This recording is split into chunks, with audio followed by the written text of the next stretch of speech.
It seems to be like we found all the high resistance people and chucked them in one industry.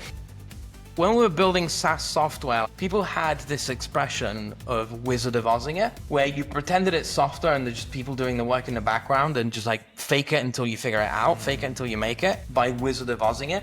And I think consulting is going to be a reverse Wizard of Oz now, where you'll have 97% of the work done by agents and then you'll put a person.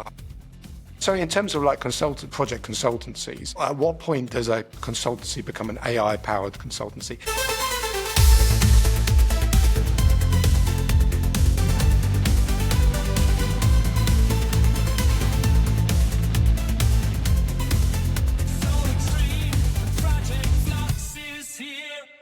Hi everyone, and welcome back to the Project Flux podcast. This is our first in-person podcast, and we're really excited to have Alan Mosca, the CTO at Nplan, with us. Welcome, Alan. Thank you. Thanks so much for having me. How's it feel being the first in-person guest? Wow, dangerous, right? We live dangerously. Really nice setup here. And exactly, we're sitting in Regent's Park University at the moment on what definitely feels like the start of spring, at least for the moment. So we're going to enjoy it. It starts pouring in 10 minutes. I know. I've probably plagued that now for us all, but there we go. How are you, Yoshi? You well? But for me, it didn't take me too long to get in. Alan, it took you about 2 hours to get in today. Yeah. We're going to make it worth your time. And I know, actually, Alan, you're on a few podcasts today. I think you're what can be called a man in demand. You're speaking at this conference at the moment, and you're on 2 podcasts. And the panel. And the panel. On the panel as well, right? No, I'm not on the panel, but I'll be heckling. Okay, yeah. It's all good. It's all good. But Alan, you're the third person from Nplan to be on the podcast. We've had Dev and we've had Richard before. Tough acts to follow. Tough acts to follow. They were both brilliant episodes, and we'll put those episodes in the show notes if people want to sort of dig in a bit more to what Nplan's all about and what Nplan does. So we're not going to sort of focus too much on Nplan unless there's anything specific you want to bring out, because people can go and check those episodes out.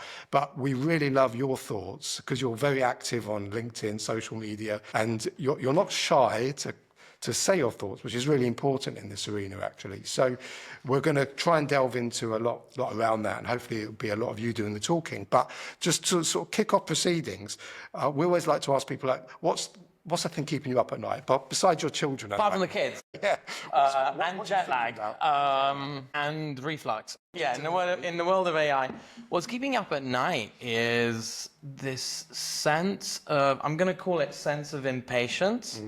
So what I'm seeing, because my life is basically split into this schizophrenic almost situation of having one foot deep into the world of AI and everything that's happening in machine learning. And, we've had a machine learning research team for 7 years now, and keeping up with that pace. And then looking to the other side with the other foot and finding some challenges with adoption that, like, actually, if you look at the answers that exist in the last 2 years, all of those challenges have been resolved.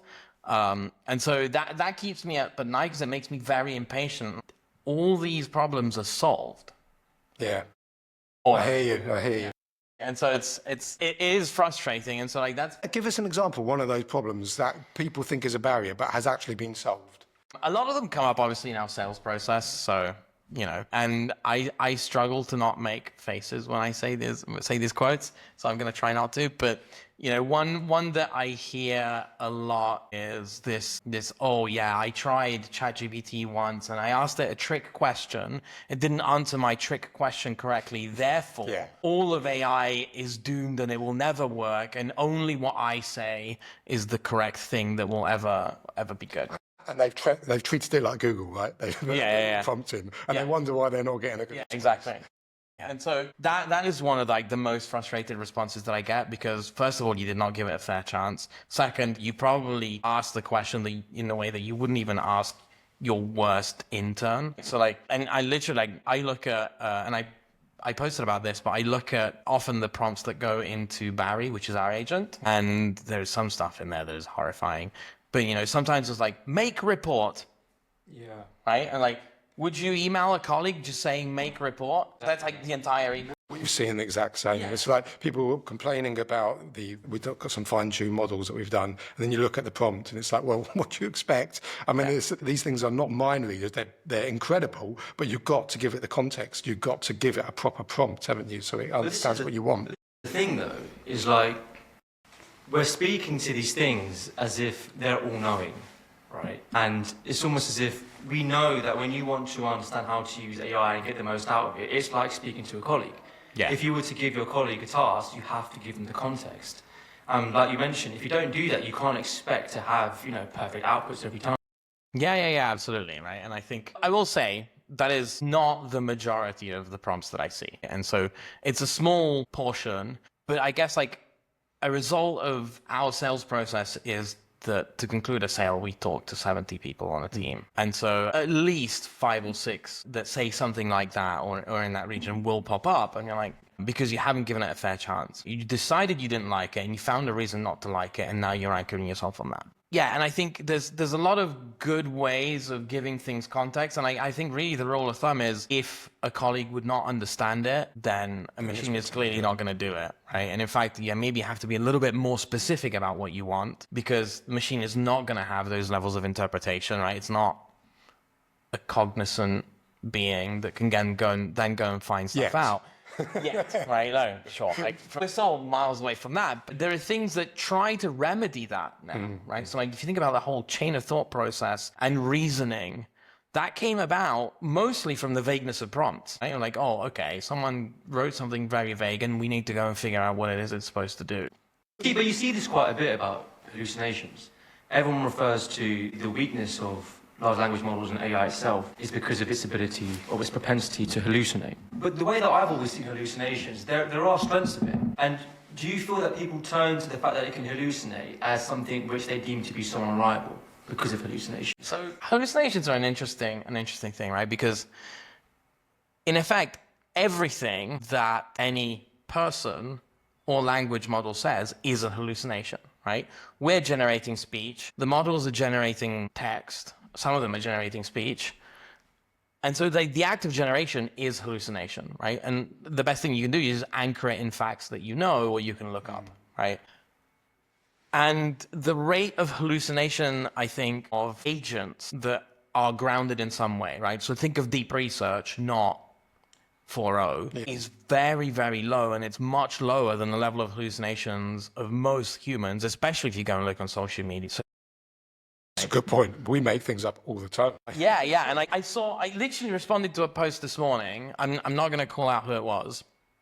It was like, yeah, there's all these billion-dollar unicorns in construction tech that are completely overvalued. And I'm like, I don't know of one. The last billion-dollar plus contact company that I can think of is Procore. And they IPO'd, what, 10 years ago, 5 years ago, whatever it was, right? But there's AConnect as well, wasn't it? There was AConnect. They got acquired, right? It's part of Oracle now. Yeah, so you can't really count that in the group of overvalued startups. And so, like, if an LLM wrote this, everybody would be screaming hallucination, right? And so I think but back to the point of the standards to which we hold automation are different, right? And this is, I guess, why we don't have self-driving cars on the road right now.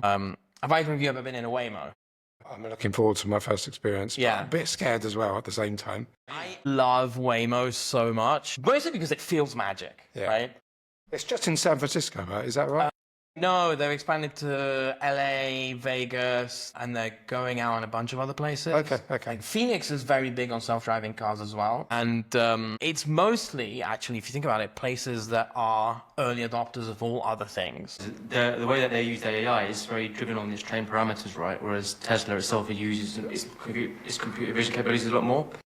So Waymo has, I'm going to call it traditional self-driving, it has, at least in terms of hardware, which has got LiDAR and a bunch of other things. It's got, definitely has vision, obviously, but Tesla, they're trying to do it entirely with vision. There's a very, very interesting Mark Rober video where he's testing a bunch of different, they're not full self-driving because you can't buy them yet, but he's testing a bunch of different autopilot type technologies by trying to trick them, right? And so if you put up a transparent screen or a fully transparent wall, right, a Tesla's going to drive into it. So do you think the Waymo technology's sounder in terms of safety?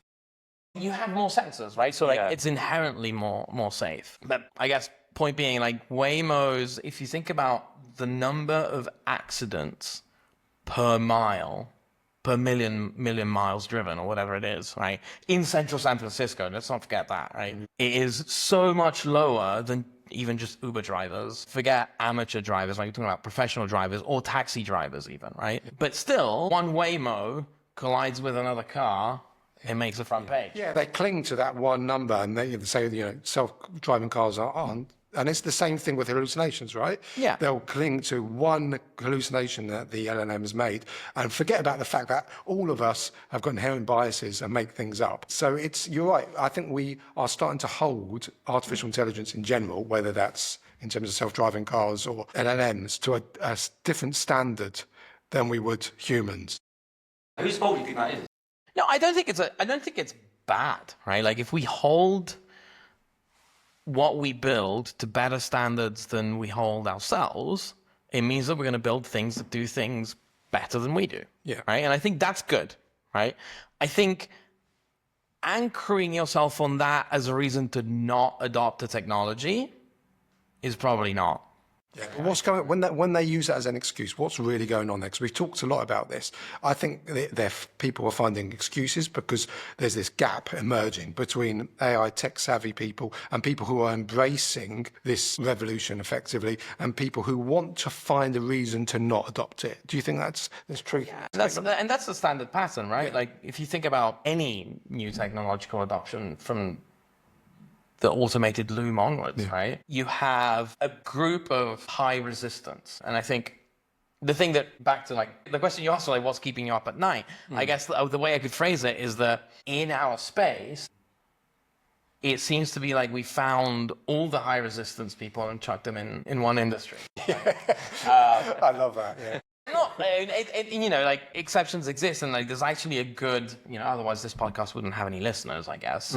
Right? There's a good amount of, I'm going to call them early adopters, right? Especially compared to the rest of construction, project management, explore the space. And like, that's all you need, right? It's not, nobody's saying, just let ChatGPT run your $4 billion project into the ground or whatever, like just, YOLO. And I think... And I sense that things are starting to change now. Since the beginning of this year, there's more and more people starting to understand that this is no longer a choice, it's a necessity. And even within organizations, the requirement for people to start doing upskilling in data literacy of some kind. I'm seeing it more and more across organizations, which is, I think that's a positive thing. And I don't know about you.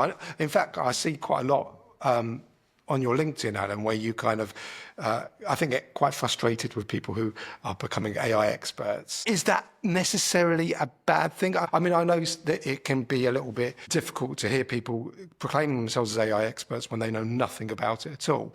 But to me, I think you probably want to encourage that, don't we? We want people to feel... We want a lot more enthusiasts. Yes. Right? I think the risk of the self-proclaimed AI expert who has used ChatGPT 3 times, which is basically the situation we're in, is that there's a lot of snake oil salesmanship, right? And that's why I'm very vocal against this, right? Because to the buyer who's not an AI expert, it is easy to fall into a trap, right? Because we are at a level of technology that if you don't know how it works, it looks like magic. If you don't know how attention and transformers and gradient descent works, basically from the outside, it looks like we've taught sand to think. Yes. Yeah. Right? Yeah. Which is one of the most beautiful tweets of all time. Yeah. And that's the danger, right? Because like all of a sudden now all software has become AI, right? And so you've got powered by AI, isn't that the?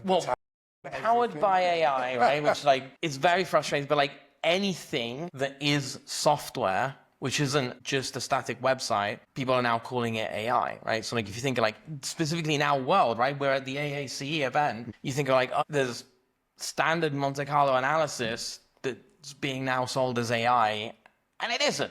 Yeah, it might have a little bit of regression or something in it, and some very basic algorithms that you could potentially class as some kind of machine learning, but you're really scratching, aren't you? Yeah, right. And I think, if you think about like standard Monte Carlo analysis as invented, I think the apocryphal story was that it was Feynman, but it was someone else. Can't remember. and I'm sorry to all the descendants of the past. But that is statistics from the 1950s, right? Great, it is good, but it ain't AI. Don't sell it as AI because then someone's going to buy that, right? Or even worse, you just passing straight through some stuff to the OpenAI API and getting it back, and they're like, "Oh, we're an AI company." You're not, right? And like, so what makes an AI company then, in your view? Because it is fine lines, isn't it? yeah, it's difficult. There's two things I think. Or two types of AI companies that you could have, and I will accept both, right? One is you have a company that is actually building AI. So creating its own models and creating new techniques, right? So like this is, where your Anthropics go here. It's not necessarily just foundation models, right? Because like I actually put Nplan in that category because like most of what we build is our own models. Yes. And I think that is one category. And then the other category that I will accept as being sold as an AI company is companies that are building good experiences on top of foundation models. Perplexity. Like Perplexity, there's a lot of good examples, like even vertical examples, right? Like if you have something that goes very deep and is just using, I don't know, the Claude API, because I've mentioned OpenAI too much, or Gemini API, and it's using data from somewhere else and putting things together and putting it into like a very verticalized experience, like in a verticalized product that uses the APIs in a way that's different to just tell me what I'm looking at, but in text, right? So it's creating some value out of it. I will accept that as being an AI. So in terms of like construction project consultancies, at what point does a consultancy become an AI-powered consultancy? Is it when they are leveraging this technology and creating that niche, like they're going very vertical with it? Or can a consultancy never be an AI company? Does it have to be a tech company? So I have my own theory about this, which if I wasn't working full-time on Nplan, I'd probably try and build myself. And if anybody's interested in partnering up on this, I might. We get first dibs. What an AI-powered consultancy looks like is, when we were building SaaS software like 10 years ago, people had this expression of Wizard of Ozing it, where you pretended it's software and there's just people doing the work in the background and just like fake it until you figure it out, fake it until you make it by Wizard of Ozing it. And I think consulting is going to be a reverse Wizard of Oz now, where you'll have 97% of the work done by agents and then you'll put a person. That's really interesting. That's what an AI-powered consultancy is to me, because then you have almost all the work done by agents. Yeah. And in effect, your consultancy is a multitude of agents, right? So I think of like Sintra, if you've tried it, right? We've like all the different roles and all the different agents, but actually, I guess I call it hidden in the back because also commercial models in project controls and consultants are not ready for that. And then you hide it and then you put a person. And that's the whole micro company thing of people using Sintra, and then there's one person in the company, but to the outside world, it feels like they've got a multitude of people. And I think that's going to become much more of a feature, like more and more entrepreneurs. So then what is the need going forward for big companies and then institutions if everyone's got, effectively intelligence and knowledge has been democratized and every person can create a company of thousands of agents? Is there a need for companies, consultancies, institutions like OICS? Is there a place for them still? Well, there was the other day, I think it was Val Matthews, didn't he, when he shared the consultancy, the big five were reducing a lot of their stocks. They are, So do you think, I guess the question James asked, do you think they still have a place in the market? I think so. And the only way that you can survive this as an incumbent, right? Which is actually like, we could generalize it not just to consultancies, to any company, right? Basically, don't go down the road that IBM did in the 90s, right? Which is, you have to have some differentiator and double down on whatever it is that makes you good at something, right? Which is actually true of any company, but a startup knows that very well, whether it's one person or 200, because they know that that's the thing that keeps them alive. And they're, in a sense, like in the attacking position. And so they're focusing everything on that spike that they have. And so if you're an incumbent, find what the spikes are. So, if you think about like a TNT, Turner and Townsend, they should be focusing very much on what their spike is And then actually, like, I would imagine, hope, I don't know, right? Maybe they're not. And if they're not, there's a huge opportunity here. But they should be focusing on how can we 1,000 spike using agents and using all the information and the knowledge that we have, right? So like the moat is not a technological moat. Yes. It's a knowledge and IP moat of how do you do things. So, right? so are you saying they should be increasingly vertical? Where that spike is? Yeah, and you don't have to be vertical in one thing, right? You can have multiple verticals all over the place. So, because the question, this is the thing that I always find when I'm thinking about things, is as these foundational models grow stronger and they become a lot more generalized, I would have assumed that the need for more vertical specialized tools wouldn't be needed as such, unless you want to kind of dial into the PhD level reasoning where you have a lot more depth. But then it seems it's going the other way. It's that you're like you mentioned, the best companies are those which can actually provide a special niche. They're really good at that single spike. And then the second thing is, and we had Anthony Slumbers on the podcast recently, who said that, so you've got all this ability to harness intelligence and agents, and what's going to come around is the ability to be human and for communication and to be able to have emotional intelligence. And those two things together are going to be really, really key. So the tech skills to being able to harness this new technology, and more important than ever, the communication and the emotional intelligence we've lost actually over the course of the last sort of decade or 20 years, because we're so immersed in social media and things like that, that we've lost the skills of communication a little bit. So maybe it's good that we're coming round. Yeah, but like everything, right, there's going to be an adjustment. And so if you look at, we're inextricably entangled in social media, but there's an increasing number of one-person companies, right? My worry is that actually, well, it's not a worry, but like it doesn't keep me up at night. But my thought is that whether it's a one-person company or a 200-person company, like the thing that you need to do is have something that people want. Yes. Right? And until legislations change and, until models get infinitely better, you won't have 0-person companies that can figure out what people want. So you'll have always someone in charge, and that person in charge needs to know what is wanted. And that doesn't change, right? The problem is that you end up in what I call the Instagram effect, right? Which is... Instagram, all of a sudden, created tens of thousands of one-person companies posting photos, trying to sell something and get people to go through their referral link or, try and get a sponsorship from someone. And you end up with a lot of noise created by side projects that don't go anywhere. It's not necessarily bad, right? You just end up with a lot more noise. And that's what we're getting a lot of now with what they're calling it slop, aren't they? AI-generated stuff that just turns people off. Yeah. One of the things that I really try to do on LinkedIn is just like steer clear of the generated. Start with an emoji, put a title, put a text with emojis, follow me. Yeah. Right? So obvious, isn't it? It is obvious, it is lazy, right? Because it's not like I don't use AI to work on some of the content that I post, right? Like I get some ideas, but it gets boring.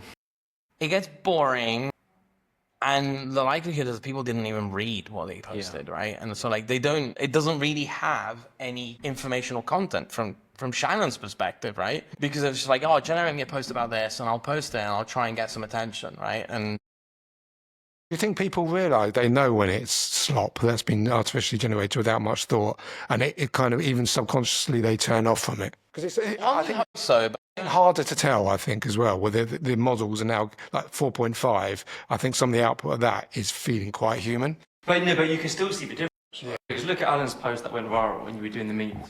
And AI wouldn't be able to generate that as such, right? Maybe you could, right? But you need to guide it to that point, right? So you need to start by knowing what you want to say. And all the time, like those copy-pasted straight out of ChatGPT and dumped into LinkedIn. Those type of posts are like, write me an interesting post about a practice in scheduling, right? And you see loads of these, right? You're like, this is how you do. Yeah. And then copy-paste it, throw it in. The problem is that I think a lot of people do realize that's what's happening. They still read it and they're like, oh, I need to engage. I need to engage with the content because it's going to give me more like, so everybody's starting to think in one person company mode in terms of personal brand, right? So then you have copy paste, ChatGPT, please create a smart response. And then you get smart response, copy paste it into LinkedIn. It's like abstraction after abstraction after So you basically have 4.0 talking to itself in 60% of LinkedIn now. But does this lead? So the thing with AI that everyone is also concerned about is the homogenization of things. Everything becomes the same. And even with some of the tools that we've seen coming out with the agent stuff, not so much within product delivery, but in typical sort of organizations that I've seen, especially with the AI-assisted code platforms where you can start to replay and cursor. They're all doing very similar things at this point. Do you feel as though there is a concern around homogeneity, things becoming too much the same, and then we lose authenticity? I guess both within a personal and professional perspective. In a personal perspective, yes, I think it is danger. From a professional perspective, not really, in the sense that you become way more focused on finding what is the thing that nobody else is doing, right? So true that there are loads of, I guess, interchangeable code generation platforms. And in reality, like, there won't be one that wins out. There'll be a few. And they're really starting to emerge, aren't they? They're starting to diverge, but it is also an enormous market, and that's why there's multiple people going for it. And so the reality is, like, would you build a copy of Cursor today? You would only do it if your code generation is 1,000 times better, which then is worth doing. Yeah. Go ahead, do it, right? Disrupt the market, yeah. Yeah, right. Or I suppose if they become niche and they become very their code generation for a specific task or a specific industry, for instance. Yeah, I guess, right? Even though, like, if we're talking about code generation, it's a little bit harder to find that specific niche, right? Maybe, I don't know, but maybe Cursor is absolutely terrible at Fortran or something. Yeah, exactly. Which actually I don't think it would be. It probably would be quite good. Yeah. But, then you could say, oh, we've got the best platform for code generation for Fortran. Well, what do you think about these code generations? So I played around with Replit quite a lot, and the ability to get an idea out of your head and mock up something for somebody who doesn't really know a lot about coding. I mean, I know my way around Python slightly, but I'm not a coder. It's massive because I was trying to explain an idea to one of our data scientists. I didn't have to sketch it. I could actually put it into Replit and show it to him as it's been deployed. And straight away, kind of the penny dropped what I was talking about. So do you find a use in it for those kind of things? And for people in our industry who's got an idea and just want to quickly create something? Yeah, so I think there's a lot of value in basically accelerating the iteration cycle, right? And this is where products like Figma should be panicking right now, right? And like Adobe got in very early on the image and video generation, but I don't actually know how quickly they're getting into the zero code design driven software, right? I loved when V0 came out. I don't know if either of you've seen it. V0 was amazing. Yeah, we were playing around with that this weekend, actually. We're doing our website. And it's great for things like that. Like internally, we use a couple of different tools. I'm just going to do free advertising for them. Go for it. That's right. I think they're great, right? So like everyone in our development team uses Cursor. And if they don't, they'll use Copilot. And if they don't, they'll have a meeting with me to explain why. And what's your thinking behind that? It's just lost efficiency. Why would you not use it effectively? Yes. Yeah. Like literally, like someone who's writing code without Copilot or Cursor is about 5 times. So when you hire with an Nplan, do you look for that as a skill? Someone who's able to communicate effectively with an AI to drive their code? I mean, most of using Cursor is pressing tab. Yes. And it is freakishly scary how, by looking at the rest of your code base, you type a function name, it knows exactly what it needs to do, and it fills it out. Yeah. That's why I literally have it as a rule. Like, if you're not using either of these tools, and like Cursor and Copilot are kind of interchangeable in that way, so you choose what you like, and if you find another one, use another one, I don't care. But if you're typing out the function by yourself and then debugging it by yourself and doing everything manually, it's mad. There's serious questions about, like, why are you doing this, right? Because even in the hardest contexts and situations, you can do 90% of the boilerplate and focus your energy on the 5 lines that matter, and you filled out the rest without having to even worry about like, oh yeah, you know, I renamed a variable and forgot to change it over there, and it creates all sorts of problems. We also use Devin, which is interesting. It's Devin quite costly. Devin's like $500 a month for a bit of credits, and we haven't actually gotten to the situation where we needed to top up the credits. Okay. But I think now they switched to Claude 3.7, the quality is significantly better. Is interesting because it's not like Cursor, right? Cursor is an editor, and you start typing things and it fills them out, or you can ask it to do particular things in chat, and it'll just do them in the editor because you have an editor in front of you. Devin is different because it takes a full agent approach, right? You talk to it on Slack or on the website, but for the most part, you talk to it on Slack and you say like, hey, this bit of code, I need this thing done, or like, here's a link to a bug report, go fix it.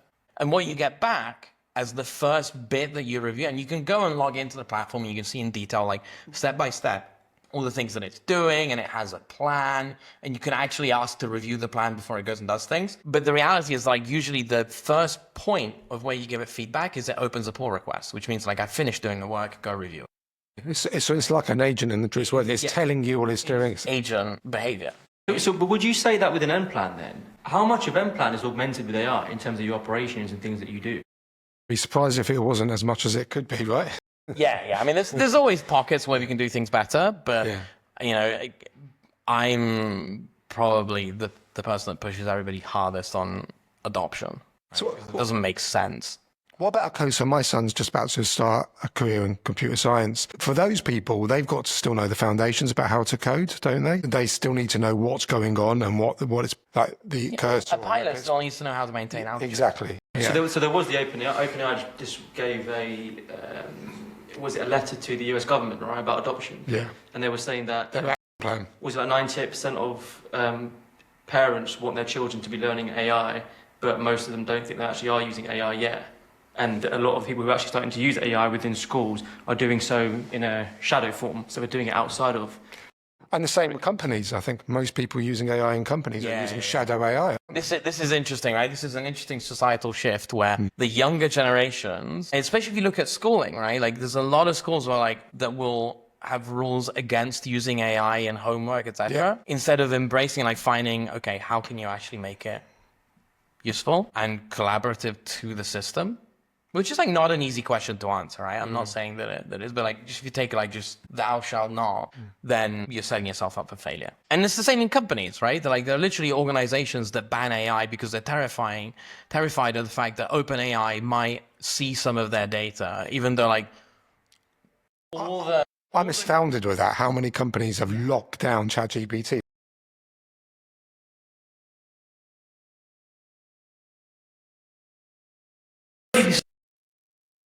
Yeah. Right? Yeah. And like that becomes like, you know, a shadow usage, which is a lot worse because then you really have no governance and no control of what goes out, right? And there's also a very big difference if you have an enterprise account with OpenAI or you're engaging with a platform that uses the API, they'll have agreements that OpenAI doesn't store the data. Yes. If people are using that personal account, that goes into training. So you've just made it worse by banning it.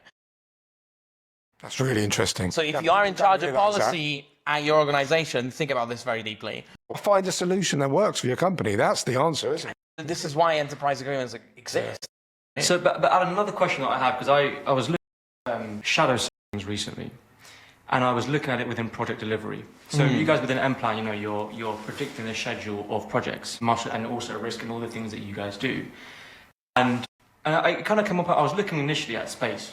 And I was looking at antimatter and all the influences that we have on the world around us that you can't see, but we know exists. Within a project, you have a lot of shadow systems which drive the outcome of that project. Absolutely. To what extent, now and in the future, do you think AI will be able to harness that shadow system? Because everything you see at the moment is about using official documentation, right? The scheduling, your cost, your risks. But there are things like unofficial lines of communication or ways of doing things that we just don't see. Well, I love what you've said, right? Because like one of the things that I've been saying a lot, and people are going to roll their eyes because I say this like pretty much every time I open my mouth, is there's this analogy. If you want to convince someone about your mission, you need to go to their bus stop. So like imagine you're driving around on a bus and it's the best bus on the planet, and it's magic. And as soon as you get on it, it takes you wherever you want. And you get a foot massage and the free coffee. And Sounds like a good bus. like, it's the best bus in the world, right? And it's got like super comfy lounges, whatever, right?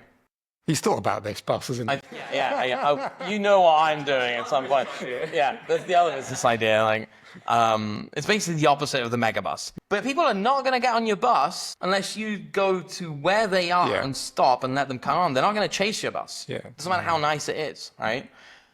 So this is where all the shadow systems exist as well, right? There are those hidden bus stops that you haven't heard of on like corner street, hidden somewhere, right? Yeah. So what you need to do is have platforms that go to those places, right? This is why I'm very, very proud of this, but it's such a stupid thing. But Barry had a phone number 6 months before ChatGPT did, and you could talk to it on WhatsApp. Why? Because 97% of construction happens on WhatsApp. Exactly, yeah. Despite what anyone in information systems. It's a friction, aren't you? You're delivering a solution, AI solution to people in a format that they're used to using. So you got to try and find those pockets where the shadows exist. You need to go find those shadows, right? And that's where vertical building is meaningful, right? Because like vertical building, you'll know where those shadows are and you'll go and plug them in, right? And a lot of other stuff is like email threads, which is easy to plug into, but that's where a lot of shadow stuff happens. But do you think a lot of companies, AI or not AI, fail to recognize that shadow systems exist? Because I feel as though we want to pull all the original authentic documentation of a project to predict its outcome, but we overlook these influences that we can't see. Now, typically for someone like me, I'm not an AI expert, but I would say if you can't see the data, how do you actually measure it and predict it? Yeah, there's two things here, right? If we're talking about strictly about predicting the outcome of a project, there are things that you can do just by having something that learned from the outcomes, right? That's why we focus so much for so many years on having a data set of outcomes. And like most of what I'm talking about here is like what I'm going to talk about today is delays, right? But you can have the same argument about cost, which is if you capture, from statistics, you would call this the frequentist approach. You just capture what happened. Then it means that you're building distributions that it doesn't matter what the structure underneath is. You have an accurate representation of the outcome because you've captured the outcome. And those outcomes encompass everything. You just need to have a good enough number of them to get that. And so they captures without knowing what those shadow systems are, but you are incorporating it in the forecast. Because you can see the outcome. The problem is you're not going to be able to point at the shadow things, right? And so that's when then, for example, we do this with risk registers, but even information that's captured by Barry on places like WhatsApp, Teams, whatever, is you have the information, you have the forecast, and then you connect it together, right? And so, like, I love doing this demo for Barry on WhatsApp specifically because I'll demo. Actually, it's not on WhatsApp. We usually do it on Teams, but like Barry will join a call on Teams, and like it's like a project review meeting, and someone at some point says, "Yeah, what's happening with the cable laying? Why is it so delayed?" Right? And someone else will say like, "Yeah, because pirates stole all the cabling," right? And then like all of a sudden you're like, "Oh my gosh, what are we gonna do?" Right? That's what would normally happen. That goes into notes, and then when you see like a delayed forecast for cabling activities, you're like, "Oh, but why?" It's like, "Well, pirates stole your cable." All that knowledge Which is picking actually, up. yeah. Yeah, it's really and so good. it's like shadow systems sometimes exist for a reason, which is might be like you don't want your client to know that the cable as well. right. Yeah, especially in construction. But generally speaking, I think like those shadow systems need to be picked up. Yes, right. And the answer to picking up information from shadow systems as well as unstructured data, which is like everybody's like now saying like, "Oh yeah, you need to have your data in order and well labeled and well structured." As actually you don't, right? Especially since LLMs have started existing. You can That's interesting because that's been the biggest plague since I joined the industry. People talking about data being unstructured and it's never got any better. In fact, it's probably got worse because there's more data and it's more unstructured than ever. And what I'm starting to tell people is, yeah, you need a data strategy, but you don't have to worry about everything being 100% anymore. Is that true? Yeah. Yeah. Yeah. I'm 100% on that bus. Yeah. Yeah. And it's not exactly a luxury bus because there's people throwing rocks at it, but I didn't sign up for that when I. no, it's a difficult bus to be on for now. I think as we see more and more solutions come out, right, like we can search completely unstructured data, we can find information in completely unstructured data. In fact, if you use something like Gemini, you can throw an enormous amount of unstructured data into one prompt. It's huge context window. Context glitch. Yeah, right. So you can literally, like, this is a cheat code against having to build structured data systems. Yeah. Right. Yeah. Yeah. And so you don't need a lot of that anymore. You just need to have it somewhere. When did you start? Just for context. That's ancient for an AI company. In terms of Nplan itself, was your perception of where you'd be in 2025 different to what it is now? Because of how fast things have changed? Yes and no. So if you think about specifically November 2017, yes, we are in a different place where we thought we would be than where we thought we would be. But that's interesting because even you didn't see that coming. Well, in 2017, no, like mostly because language models took a leap in 2018. And fortunately, we've always been in a position of being an ML company that has a research team that does research in ML because we've had problems that we had to solve, right? Which are kind of related to language modeling as well, but also completely separate things on like how do you make a distribution that makes sense? Because you could just make stuff up because it's in the future, who cares, right? Yeah. And you can cheat on accuracy measurements. Anybody who tells you about a forecast in the future and uses a percentage accuracy immediately walk away. Yeah. And so we had to solve all these problems. So we had a research team from day one, which means that, 2018, we were actually presenting the papers on BERT back to other companies. And that has been, in a sense, given us a clear view of where this was heading. I wrote an internal memo, which I'm very proud of, and I never rub it in people's faces. I'll dig it up afterwards. It's called "Transformers is All You Need," and this was when was the paper from Google, which to language translation? I want to say 2020. It was pandemic times. Yeah, maybe 2020. Before the release of ChatGPT. Yeah. This was way before ChatGPT. Yeah. It was just before GPT-2. Yeah. And so it's basically the first Transformers, and I'm like, this is how we do all the things with Transformers. Yeah. Because people forget it was Google who invented the Transformer, right? Yeah, it was just an interesting situation. But like some of the ideas in that kind of live today. You really don't need a lot of extra things now to be able to do a lot of stuff with modeling even, right? You can use transformers in different ways that give you incredible results. There are some bits that I missed in that paper. Like one of them is actually prompting. Oh, right. Yeah. So I was thinking of transformers as sequence-to-sequence models that can learn anything. Right? And so it was less about prompting internal world model, use the internal world model to construct zero-shot learned information, right? So like zero-shot learning is basically the GPT-3 paper. And so like that didn't exist at the time, right? And like, that was when a lot of things changed in like how you do it. But the applications, even schedule generation, right? Like I wrote that into Transformers is All You Need back in 2021, 2020, whenever it was.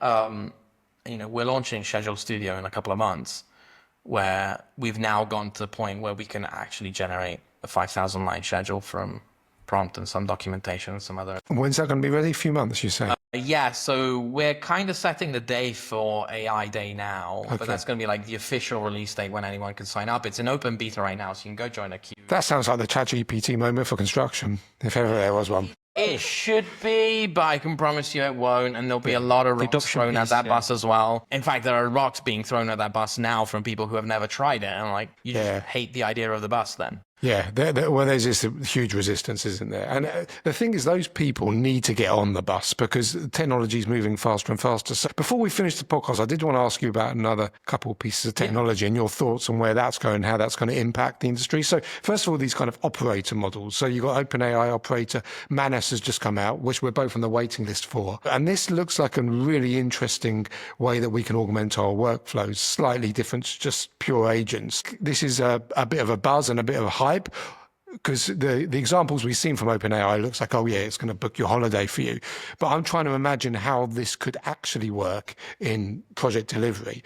Or do you think there's a real use case for In this? project delivery, it's difficult, right? So like and then this is true, which is why I go back to vertical AI companies, right? But like if you look at the horizontal agents, even Copilot, right? Microsoft Copilot, not GitHub Copilot. Yeah. And I know I mentioned Copilot earlier, but that's GitHub Copilot. Yeah. People need to get better at naming. Microsoft especially, we were at the Microsoft AI Day the other day, and for a massive company, how they get away with their naming convention, I just don't know. Like naming is the hardest part in all of this, right? And so I'm so proud that our research team is called NERD, which stands for Nplan's Experimental Research. No one's going to forget that. So No, exactly, right? And like I just love that, and like they love that they've got this special name, and like my career has been down from that point. So that's the highlight of my career, and that's it. Not the internal memo. No. Actually, like, well, the internal memo was it was way after we instituted NERD. So yeah, I don't know, like maybe like 2 peaks. yeah. The highest peak is definitely NERD, and that was down a bit. And then Transformers is all you need, and then it's like downhill from here, right? And now I'm posting crap on LinkedIn. Memes. Auto shed going this way, that'd be at the peak, I'm sure. Yeah. But, they're going to build agents that are going to work well for all companies, because that's how they get the market that they want, right? And their market that they want is all companies. So it's going to be great for admin-y type stuff, generalizable, and things that you can explain to an agent, like, and like booking flights is something that everybody does. Depending on how you approach booking flights, it can be a 5-minute thing or it can be a 4-hour thing. So for me, it's a 4-hour thing. And part of like one shadow part of my life is I'm part of a flight hacking group that does interesting things to find better prices on flights. Thank God you qualified that. I thought, blimey, flight hacking, that sounds... Yeah, I know. Flight hacking, security. no, it's not. It's not that. Business. Yeah, it's third business. No, flight hacking is all about like looking at how fair rules are created and how you can interpret those fair rules and do special things and then make the price drop. I know I'm going to come to when I'm booking my next flight, right? Well, that's my point, right? It's like, but it takes me like 3 to 4 hours to get to a point where I have a flight that I want to buy. Flight plus hotel and all those things. And it's a little bit frustrating because I also travel a lot, right? So like for me, something like Operator, I can just like explain all the things to it and it goes and does most of the work and I just have to do 20 minutes afterwards. OpenAI's example of flight booking is actually great for me. Yeah. If your active flight booking is you go on Kayak, you look and you press a button and you go. And you don't if need you put it. the corporate credit card in and who cares, right? Then it's not a problem. Well, it reminds me of Will Christensen, who we spoke to the other day. Like, he was all about automation. He works for Zapier, and he was like, if it's something that doesn't take much time, don't bother automating. It's not worth it. Yeah, exactly, right. Like, and we all have different things that take longer or shorter amounts of time for us. And I think that's going to be great for those types of tasks. And then the verticals are the ones that are going to make a difference. So you have vertical agents in the same way that you can't get operators to write code like Devin does. Right? And so in code generation, you'll have the Devins and those types of agents that actually do a lot of that work. Question for you. Yeah. On the scaling hypothesis, slightly different. We came to a point where the idea is if we scale data, training times, networks, etc., we'd unlock more intelligence. And then we move into a position whereby, now we start to scale inference. We get to a high level of intelligence. Do you believe in the scaling hypothesis? And if you do, where do you think is the next thing that we scale to unlock intelligence? Now we're getting deep towards the end. No, I love this question because it is something that does eventually have a hard limit, right? Because the whole fossil fuel thing that Ilya's pushing about as well, about data. I was less thinking about that and more about thinking about diminishing returns, which I don't think we're close to the point of diminishing returns, right? We're still on the upwards part of the curve. on scaling a lot of things. In terms of data, for general foundation models, we kind of reached the limit of like what other human data can you find, especially if you look at things in the English language, right? Like, I think we basically got all of it thrown into training this. I mean, when you're talking about like models having been trained on 15, 20 trillion tokens, you're like, what's left, right? Yeah. In itself is a limitation. In terms of like scaling training capacity, like I think Grok 3 is a good example of this, right? Like they didn't use many tricks. By tricks, I mean like doing things in a smarter way, right? Which is the opposite of DeepSeek R1, which combined a lot of the existing good things in papers. Grok went just like, you know what, 100,000 GPUs, let's go. GPUs go brrr. As a foundation LLM, without the agent on top, it actually beat all of the benchmarks at the time. Yeah, it was impressive. So that means that there is still room for scale. So imagine you then take a lot of the other techniques and you start doing RL, which Grok I don't think did it, and you put it into that scale, it's going to be massive. And I think where that is going to hit a limit is when basically we run out of ideas. But do you think that's because it's around thought, right? We're training these things to think and they're following a train of thought. Do you think that thought will evolve to unlock more intelligence? So new ideas, you mean? If you give someone a task, a meaty task to do, they'll follow a chain of thought, typically driven by how a human would do it, and now these AIs will think, okay, what's the best way to do this? Do you think that there's valuable data off of what an AI might evolve to think to then retrain an AI model? Yeah, that's basically what GRPO is. Right. Okay. So what's happening with reinforcement learning post-training, right? So you train the language model, then you get it to do chain of thought, and then you're doing reinforcement learning on the chain of thought. So you have the chain of thought, and it's no longer human supervised. Right. And that's where it is really cool because it becomes infinitely scalable. Right, this is it, yeah. And so you start saying like, okay, these are the train of thoughts that got to the answer. Is it good? Is it bad? No, it's bad. Rewind, go again, right?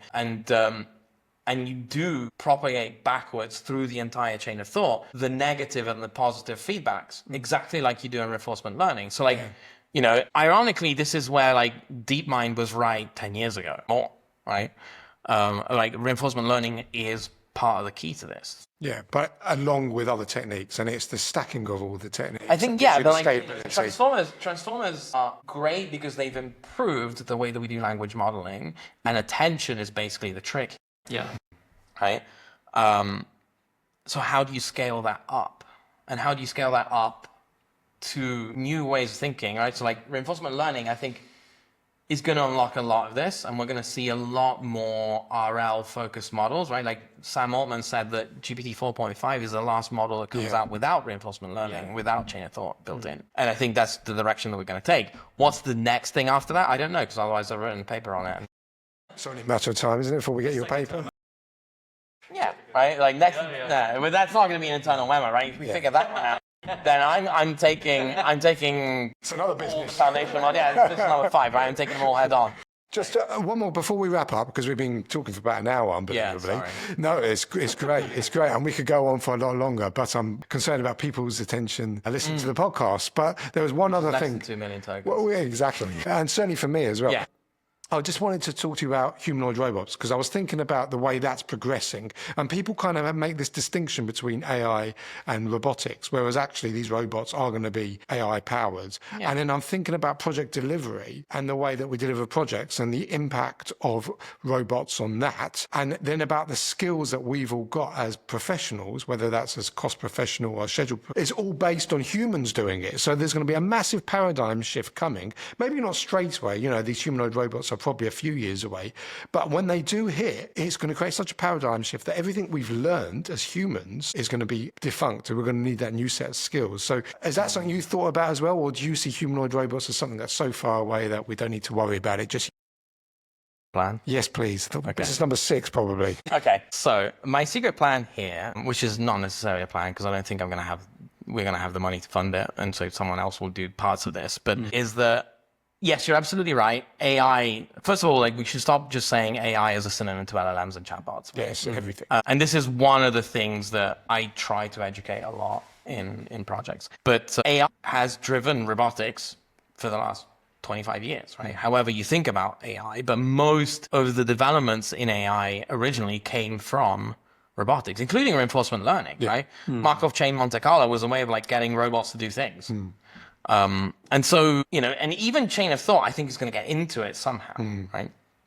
I think there's a bit of a barrier between large language models and robotics, and like robotics needs spatial awareness, which is like a little bit hard. It's not impossible, and I think we'll get there. It's happening fast, isn't it? It's happening fast, right? So we're going to get there, right? So I think the secret trick here is Gantt charts are going to go away. Planning is going to feel a lot more just in time, and you'll have, here's my design of what I want to build, and then orders start going out at the moment that they need to go out. Well, there'll be some form of supervision, right? But like, and you won't actually know what the internal Gantt chart is because, like, in a sense, that's gone away. But you could think of it as, you know, a superimposition of millions of states of possible Gantt charts that can then collapse as you go, right? If you're into physics in that way, that a lot of those orders go to, and I don't think it necessarily needs to be humanoid, right? Because like, why does a robot need to have two hands and a head, right?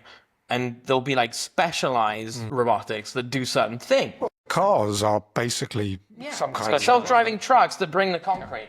Or Massimo, the one that was installing solar panels in data centers. Yeah, or like, you know, there'll be loads of this type of thing that can be fully automated to a certain extent. The question is like, what does that mean for the humans in that loop? And I think it is kind of the same answer as software development, where the human now becomes the supervisor, right? And then you have everybody on a project needs to know more things because they're supervising more things. You probably need a lot less people for each project.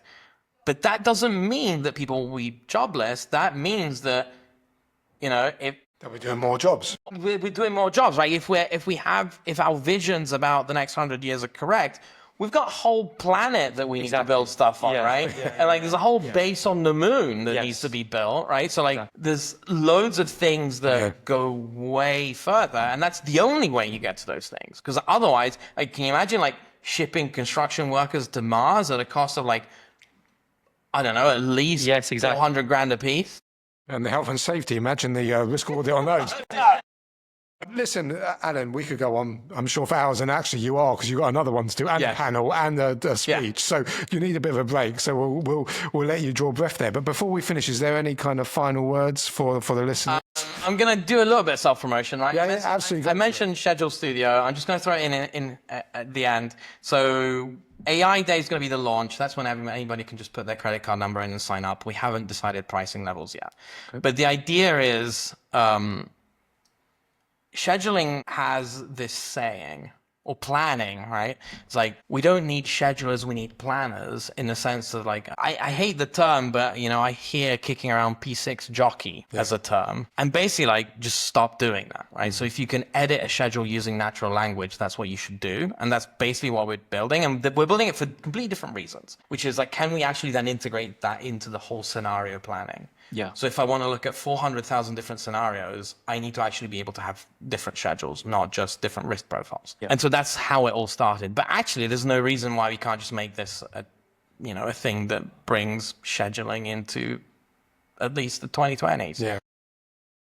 Or 1920s. Yeah. Right. But like, and this is the thing, like everybody's angry about like how P6 hasn't evolved. And I think, you know, scheduling, like many other things, this is like basically like the Devin approach to scheduling, where you're no longer a scheduler, you're a planner, right? And if you're making schedules, you're not being paid for your ability to draw a line in P6 and connect two lines on a Gantt chart with another line, right? Like put the crayons down, and you're being paid for your knowledge of how you should build stuff, right? And so use that and create the value of that more by even like, you know, exploring 20 different options and like helping yourself give a better output.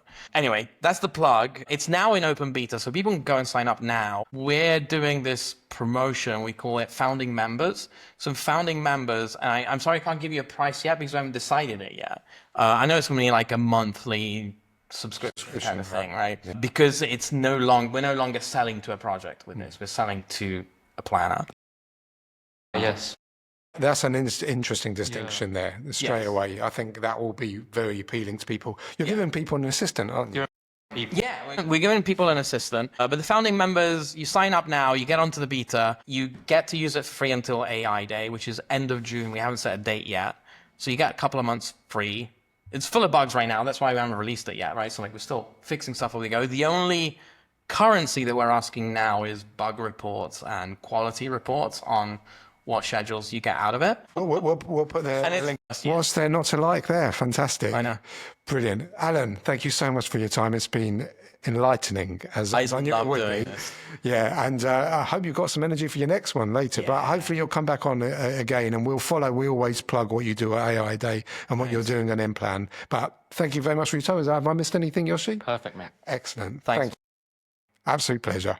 Project Flux is here. That's a wrap for today's episode. But before you go, exciting news. Project Flux is teaming up with Project Management Global to bring you the latest in AI-driven project delivery and essential management insights. Through this partnership, expect weekly AI insights, practical tools, and expert thought leadership, ensuring you stay ahead in the evolving project landscape. Stay tuned for exclusive content, joint research, and strategies to supercharge your project outcomes. You can learn more at www.pm-global.co.uk and be part of the future of project management. Project Flux is here.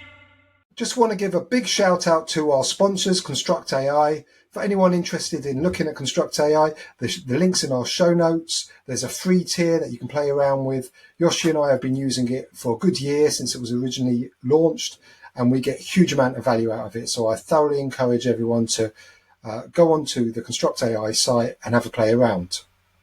Cool. And guys, before we sign off, please don't forget to share, follow, and like all of our stuff. So that helps us to engage with you and understand a bit more about what you want so we can bring it to your doorstep as early as possible.